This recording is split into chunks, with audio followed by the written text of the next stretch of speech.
welcome back. Okay, so today I thought it would be fun to talk about fairy tales. Who doesn't love a fairy tale? I'm 41 years old. I still love a fairy tale. So I know you guys love fairy tales. They're the best. So we're going to talk a little bit about the characteristics of a fairy tale, okay? And then we're going to jump into a story. I'm not going to tell you what it is just yet. Okay, so really quickly, I'm sorry the board is so small, but this is all I got to work with here. So, elements of a fairy tale. Do you not love my beautiful castle that I drew? Okay. Okay, so first, in a fairy tale, you're always going to have good characters. Where are you, good characters? Right there. And you're always going to have a villain or a wicked character. It just makes for a better story. And then you're always going to have either a castle or a forest scene, or you could have both, okay? Fairy tales always begin with once upon a time or long ago. So, okay.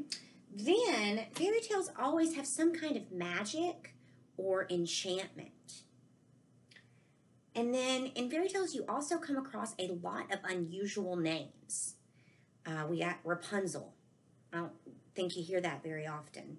We've got Snow White, Cinderella. These are not names that you hear in everyday life. So there's always some unusual names. I bet you could think of some more. I would love for you to come up with one and tell me on our next Zoom meeting. Hope to see you there. Okay. And then another thing that I don't think we talked about in class is that things in fairy tales usually happen in 3s or 7s. So 3s or 7s. And in this next story, I want you to listen and see if you can figure out what happens in a series of 3s or 7s, okay? And then, of course, they always end with what?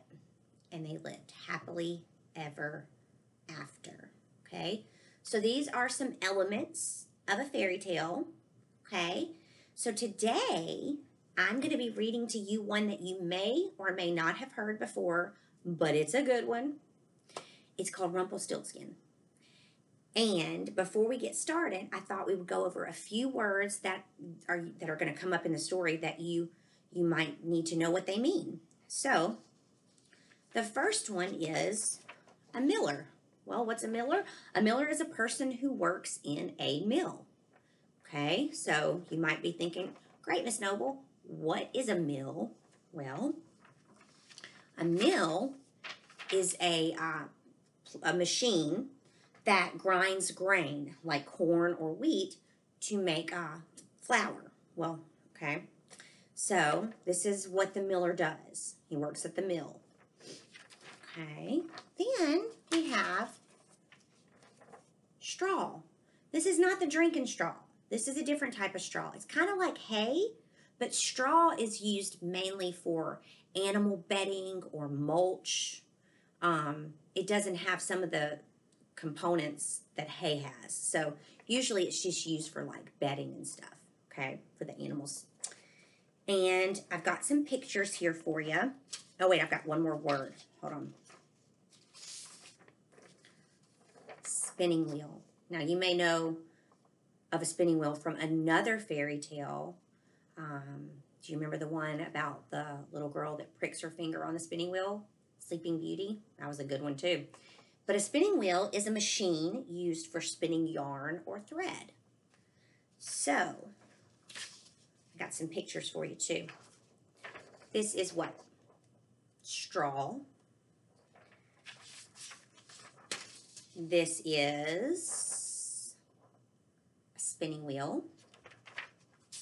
And I have another picture of one of our characters sitting at the spinning wheel. And what is behind her? Straw. Okay.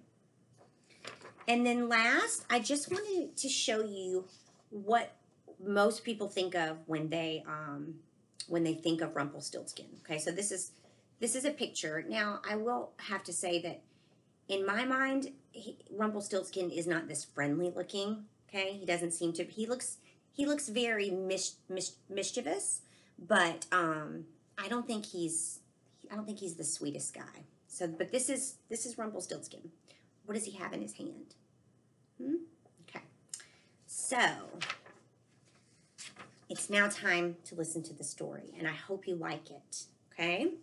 So this is Rumpelstiltskin, written by the Brothers Grimm, or the Grimm brothers, big fairy tale people. They wrote a ton that you have probably heard of. Hansel and Gretel, just, there's a lot. But anyways, this is the one we're going to focus on today. Here I go. I hope you like it. Once upon a time, there was a miller who was poor, but he had a beautiful daughter. Now it happened that he got into a conversation with the king, and to make an impression on him, he said, "I have a daughter who can spin straw into gold." The king said to the miller, "That's an art I really like. If your daughter is as skillful as you say, then bring her to my castle tomorrow, and I'll put her to the test." When the girl was brought to him, he led her into a room that was entirely filled with straw. Giving her a spinning wheel and a reel, he said, "Get to work. Spin all night. And if by morning you have not spun this straw into gold, then you will have to die." Then he himself locked the room, and there she was, all alone. The poor miller's daughter sat there, and for her life she did not know what to do. She had no idea how to spin straw into gold. She became more and more afraid, and finally began to cry. Then suddenly the door opened, and a little man stepped inside.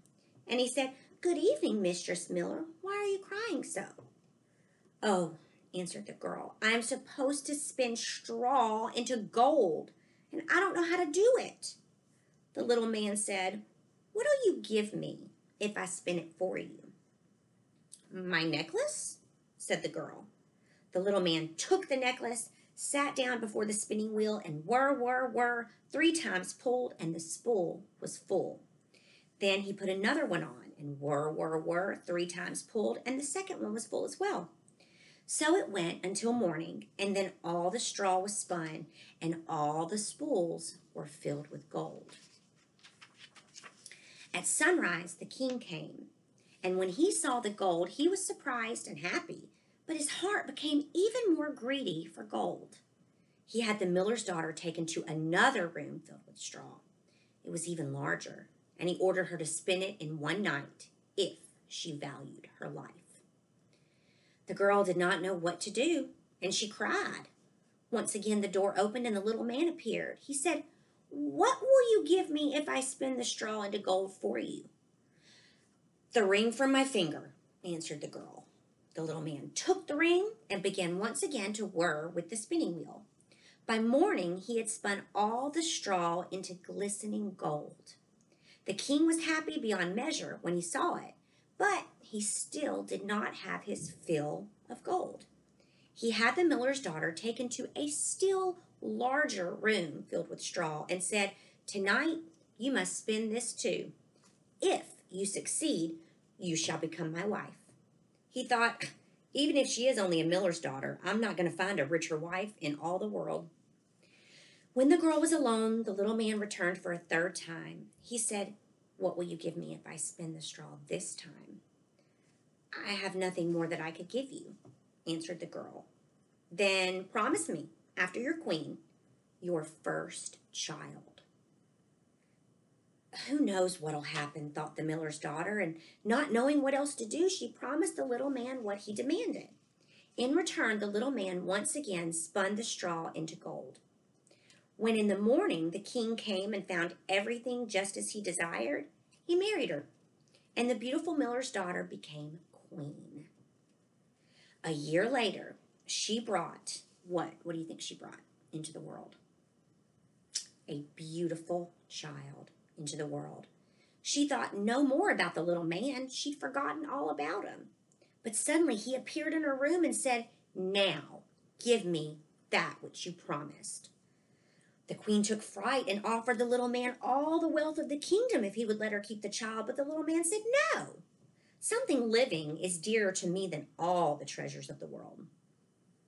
The queen began crying so much that the little man took pity on her and said, "Okay, I'll give you 3 days. If by then you know my name, then you shall keep the child." The queen spent the entire night thinking of all the names she had ever heard. Then she sent a messenger into the country to inquire far and wide what other names there were. When the little man returned the next day, she began with Casper, Melchior, Balzer, and said in order all the names she knew. After each one, the little man said, "That's not my name." The second day, she sent inquiries into the neighborhood as to what names people had. She recited the most unusual and most curious names to the little man. "Is your name perhaps Beestrib? Or Mutton Calf? Leg String?" But he always answered, "That's not my name." On the third day, the messenger returned and said, "I've not been able to find a single new name. But when I was approaching a high mountain in the corner of the woods, there where the fox and the hare say goodnight, I saw a little house.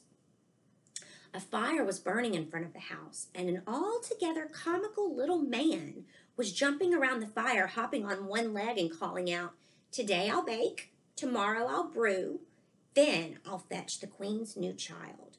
It's good that no one knows. Rumpelstiltskin is my name.'" You can imagine how happy the queen was when she heard that name.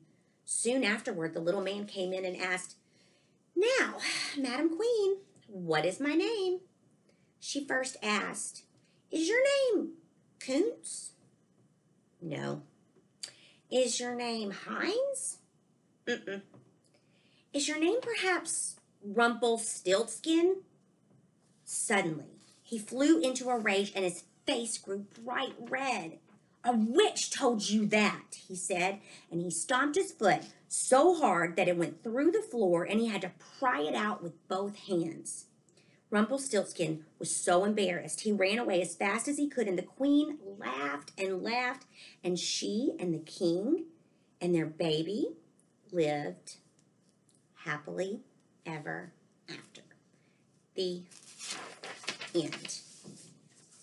Okay, so I hope you liked it, because I would like to use this story to talk a little bit more about describing characters, because there's some good characters in this story that we could really talk about their differences and describing them.